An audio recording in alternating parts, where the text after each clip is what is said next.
Yay, vey. I don't know. This is like my seventh entry. It's like my eighth or ninth day in the camp. My joints are killing me.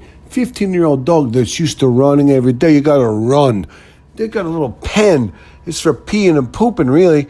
And they don't even weed it down because it absorbs more pee and poop that way if you have more grass.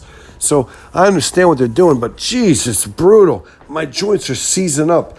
You know my old hip dysplasia? Oh, the old hip dysplasia is getting in my... I can't even hardly get it. Oh, whatever. It doesn't even matter, but let me tell you something. I'm going to start banging. If something, it's 9 days into this incarceration, I thought it would be better. It is a little better. The woman, she's like a sainted woman. She is so happy and has an uplifting spirit. And every time she passes me, and her husband, he's like a saint. It's like a couple of saints.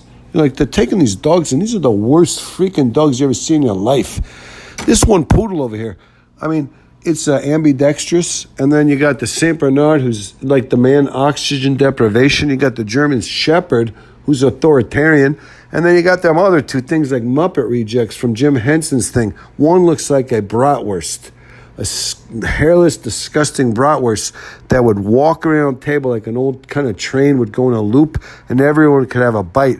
They get their own personal, section to bite off of, so everybody wouldn't have to smear their own saliva on everybody else's bratwurst. But the other dog looks like Gonzo with the elongated nose and the wire hair. Like Jim Henson said, this is like the fifth iteration of Gonzo, and they finished with 19. Iteration 19, 1. This was like number 5 is like really disgusting. But anyways, it doesn't matter. These dogs, I tell you what, it's like, but when you're around for a long enough time, you want to try to become a bigger wig. You want to get a little bit more power. You want to become a leader because these dogs, they suck you in. They're like a clan. This German Shepherd, the Saint Bernard, they're always going to be here. They're all rejects. I'm like, I hope the man comes back and gets me because I'm like, he always does. What it is, the man's going on some kind of weirdo trip with some floozy to Vegas where they're going to dance. He's going to drink a lot of champagne. He's going to do some weird drugs. He doesn't even know what kind they are. He's going to shoot the dice. Sometimes he comes back with money. Most times he comes back broke as hell. It's disgusting. He stinks, too. Like, you couldn't even shave. You couldn't shower. He comes in. I was like, what?